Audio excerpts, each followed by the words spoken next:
Welcome to বঙ্গজয় বন্ধুরা, আশা করি তোমরা সবাই ভালো আছো। রোজকার মতো কিন্তু আরও একবার তোমাদের জন্য ফুটবলের নতুন সব খবর নিয়ে হাজির হয়েছি। কলকাতা ফুটবল লিগে জয় পেল মোহনবাগান। তারক হেমব্রমে গুরুতর চোট, আইএফের কিন্তু মেডিকেল ইকুইপমেন্টের অভাব। এর সাথে থাকছে কনকাকাপ গোল্ড কাপ জিতল মেক্সিকো।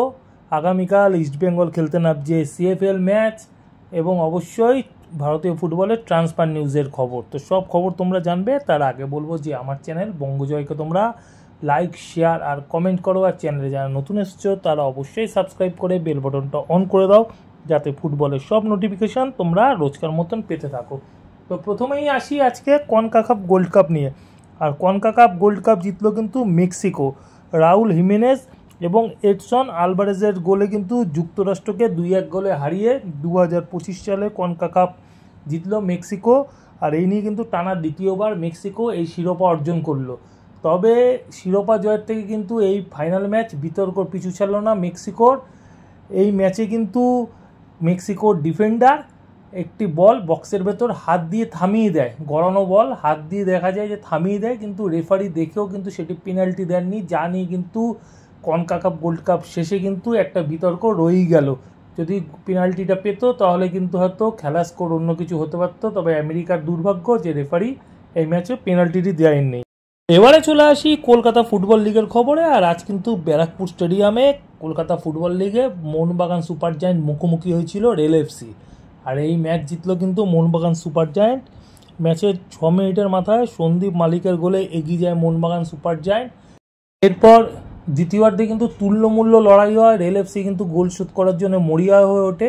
ঠিক খেলার একেবারে অন্তিম লগ্নে যখন নাকি ইনজুরি টাইম চলছিল, সেই সময় 92 মিনিটের মাথায় কিন্তু প্রতি আক্রমণে এসে মোহনবাগান কিন্তু জয়সূচক গোলটি পায়। মোহনবাগানের হয়ে জয়সূচক গোলটি করেন শিবম মুন্ডা। এই ম্যাচে কিন্তু স্কোরের থেকেও একটা বড় খবর, সেটা হচ্ছে যে রেল এফসির মিডফিল্ডার তারক হেমব্রম তিনি কিন্তু এই ম্যাচে গুরুতর চোট পেয়েছেন। এবং চোট পাওয়ার পর দেখা যায় যেটি যে আইএফের মেডিকেল টিম যেটি আছে কত দুর্বল, সেটা কিন্তু আরও একবার দেখা গেল। তারক হেমব্রমের চোট পাওয়া জায়গায় আমরা দেখলাম যে কোনো মেডিকেল ইকুইপমেন্ট না, সেখানে কিন্তু 2টো ছাতা দিয়ে পায়ে টেপ করে দেওয়া হয়েছে। মানে ভাবতে পারছো যে ভারতবর্ষের যতগুলো স্টেট লিগ হয় তার মধ্যে সবথেকে বড় স্টেট লিগ হচ্ছে কলকাতা ফুটবল লিগ। এক ফুটবলারের পায়ে গুরুতর চোট পেয়েছে। আমি জানি না তার সিনবোন ফ্র্যাকচার হয়েছে কিনা বা অন্য কী ধরনের চোট লেগেছে, সেটা দূর থেকে দেখে বোঝার উপায় নেই। কিন্তু একটা জিনিস দেখা গেছে যে আইএফএর যে মেডিকেল টিম আছে তাদের কাছে পর্যাপ্ত মেডিকেল ইকুইপমেন্টের কতটা অভাব। কেননা ফুটবল হচ্ছে একটা বডি কন্ট্যাক্ট গেম। এই গেমে কিন্তু যখন তখন যে কোনো ফুটবলারের মেজর ইনজুরি হতে পারে, সেটা হেড ইনজুরি হোক বা আদার্স যে কোনো ইনজুরি। তো সেখানে দেখা গেল যে তারক হেমব্রমে চোট পাওয়া জায়গায় 2টো ছাতা দিয়ে টেপ করে দেওয়া হয়েছে। ভাবতে পারো আমরা কোথায় আছি। আমাদের ফুটবল নাকি এগিয়ে নিয়ে যাওয়ার কথা হচ্ছে, আর সেই জায়গায় আমরা দেখছি যে যেই ফুটবলারের পায়ে চোট লেগেছে তার পায়ে দুদিকে 2টো ছাতা দিয়ে টেপ করে দেওয়া হয়েছে। তোমরা একবার দেখো ভালো করে ফটোটি। মানে আমরা কোথায় আছি, যে মেডিকেল ইকুইপমেন্ট পর্যাপ্ত সেটাও নেই আইএফের যে মেডিকেল টিম আছে। তো আগামী দিনে যদি কোনো প্লেয়ারের আরও বড় গুরুতর কোনো চোট হয় তাহলে তারা কি করবে, এটা কিন্তু সত্যিকারের ভাবার বিষয়।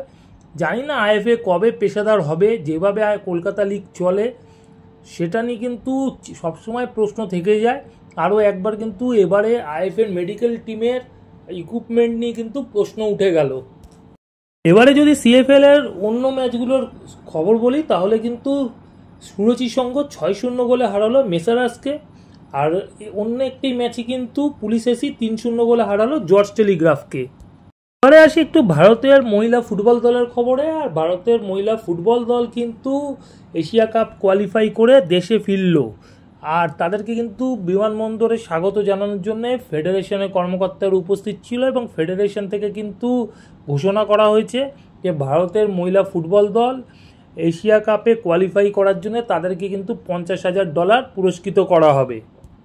এবারে চলে আসি একটু ভারতীয় ফুটবলের ট্রান্সফার নিউজের খবরে। আর নতুন মরশুমের জন্য 4 স্থানীয় ফুটবলারকে আজ কিন্তু স্বাগত জানালো মিজোরাম থেকে আই লিগের নবাগত ক্লাব চানমারি এফসি। এই 4 ফুটবলার হলেন মিডফিল্ডার ক্রেসপো রালতে, এছাড়া কিন্তু আরও 3 ফুটবলার জনি লালডেম রুয়াতা, লাল্লুম পুইয়া ছাংতে এবং ডিফেন্ডার লাল্লুতুয়াং লিয়ানাকে। তো নতুন মরশুমের জন্য এই 4 ফুটবলারকে কিন্তু দলে অন্তর্ভুক্ত করেছে Chanmari FC.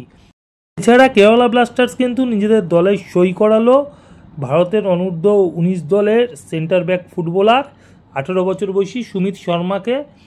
North east United কিন্তু 3 বছরের চুক্তি করে ফেললো বুয়ানথাংলুং সামতের সাথে। এই বুয়ানথাংলুং সামতে কিন্তু একজন সত্যি ইউটিলিটি ফুটবলার, আর সেই কারণে কিন্তু নর্থ ইস্ট ইউনাইটেড 3 বছরের কন্ট্রাক্ট করে নিল এই ফুটবলারটির সাথে। এবং আমরা কিন্তু আরও 3টে মরশুম সাম থেকে কিন্তু নর্থ ইস্ট ইউনাইটেড জার্সি গায়ে আমরা ভারতীয় ফুটবলে দেখতে পাবো। আর এবারে আসি একটু যেই ফুটবলারটিকে নিয়ে এই মুহূর্তে চর্চা চলছে কলকাতা ময়দানে, ফুটবলারটির নাম হলো অ্যালেক্স সাজি। অ্যালেক্স সাজি কি মোহনবাগান সুপার জায়ান্টে আসবে? এই নিয়ে একটা কিন্তু বড় প্রশ্ন দেখা দিয়েছে। অনেক জায়গা থেকে রিপোর্টিং করা হচ্ছে অ্যালেক্স সাজি নাকি মোহনবাগান সুপার জায়ান্টে আসছে। তো আমি তোমাদেরকে বলি বন্ধুরা, এই মুহূর্তে কিন্তু অ্যালেক্স সাজি মোহনবাগান সুপার জায়ান্টে আসছে এরকম কিন্তু সম্ভাবনা নেই। মোহনবাগান সুপার জায়ান্ট অ্যালেক্স সাজির সাথে যোগাযোগ করেছে এবং তার এজেন্টের সাথে যোগাযোগ করেছে, কিন্তু হায়দ্রাবাদ এফসি তারাও কিন্তু নিজেদের দলকে কিন্তু মজবুত করতে চাইছে এবং অ্যালেক্স সাজিকে যদি তারা ছেড়ে দেয় তাদের কিন্তু ডিফেন্স লাইনে কিছুই থাকবে না, মানে ভারতীয় ডিফেন্ডার হিসেবে কোনো ভালো সেন্টার ব্যাক থাকবে না।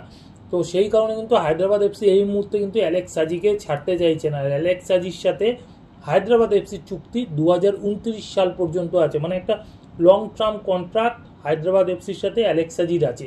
তো এই মুহূর্তে অ্যালেক্স সাজিকে নিয়ে যে রটনাটা রটছে যে মোহনবাগান সুপার জায়ান্টে আসতে পারে, তো সেটা কিন্তু পুরোটা সত্য নয়। তবে হ্যাঁ, একটা কথা যে মোহনবাগান সুপার জায়ান্ট ম্যানেজমেন্ট কিন্তু অ্যালেক্স সাজিকে নিতে চাইছে এবং তার এজেন্টের সাথে যোগাযোগ করেছে। হায়দ্রাবাদ এফসির সাথে কিন্তু কোনো রকমের কথাবার্তা মোহনবাগান সুপার জায়ান্টের হয়নি। তো এখনও পর্যন্ত তোমাদেরকে বলতে পারি যে মোহনবাগান সুপার জায়ান্টে আসা অনেক জায়গা থেকে বলা হচ্ছে যে অ্যালেক্স সাজির পাকা হয়ে গেছে, এটা কিন্তু একেবারে সত্যি না। অ্যালেক্স সাজিকে আনতে গেলে এখনও অনেক কাঠখড় পোড়াতে হবে মোহনবাগান সুপার জায়ান্টকে। আর অন্যদিকে কিন্তু অফিসিয়ালি ইস্টবেঙ্গল ক্লাব কিন্তু অ্যানাউন্সমেন্ট করে দিল পিবি বিষ্ণুর নাম। 2 বছরের কন্ট্রাক্টে কিন্তু পিবি বিষ্ণু থাকতে চলেছে ইস্টবেঙ্গলে এবং আজ কিন্তু ইস্টবেঙ্গল ক্লাব থেকে অফিসিয়ালি অ্যানাউন্সমেন্টটি হয়েছে এবং 2027-2028 মরশুম পর্যন্ত ইস্টবেঙ্গল জার্সি গায়ে খেলতে দেখা যাবে ইস্টবেঙ্গলের নয়নের মণি পিবি বিষ্ণুকে। এবারে আসি একটু ইস্টবেঙ্গলের খবরে। আর ইস্টবেঙ্গল কিন্তু আগামীকাল সিএফএল এর ম্যাচ খেলতে নামছে বেহালা এসএসের সাথে। আর এই ম্যাচ খেলতে নামার আগে কিন্তু ইস্টবেঙ্গলকে অবশ্যই দুশ্চিন্তায় রাখবে 2 ফুটবলার জেসিন টিকে এবং মনতোষ মাঝি। এই 2 ফুটবলারের চোট থাকায় আগামীকাল ম্যাচে পাওয়া যাবে কিনা এখনও পর্যন্ত কিন্তু সেটা জানা যায়নি। প্রথম ম্যাচে বড় জয় পেল মেসার্সের বিরুদ্ধে ইস্টবেঙ্গল, দ্বিতীয় ম্যাচে কিন্তু আটকে গিয়েছিল সুরুচি সংঘের সাথে। বলা যায় কপাল ভালো ছিল, ম্যাচ আটকে গেছে ইস্টবেঙ্গল, নইলে সুরুচি সংঘের সাথে হারতে পারত। তো আগামীকাল ম্যাচে নিয়ে কিন্তু ইস্টবেঙ্গল কোচ বিনো জর্জ যেটা জানিয়েছেন যে তিনি বলেছেন দল আস্তে আস্তে ডেভেলপ করছে। প্রথম ম্যাচে ভালো খেললেও দ্বিতীয় ম্যাচে আমরা ভালো খেলতে পারিনি, তবে কালকের ম্যাচ কিন্তু আমরা জেতার জন্যই নামবো। তবে জেসিনটিকে এবং মনতোষ মাঝি খেলতে পারবেন কিনা সেটা নিয়ে কিন্তু বিস্তারিতভাবে কিছু বলতে চাননি ইস্টবেঙ্গল রিজার্ভ দলের কোচ বিনো জর্জ।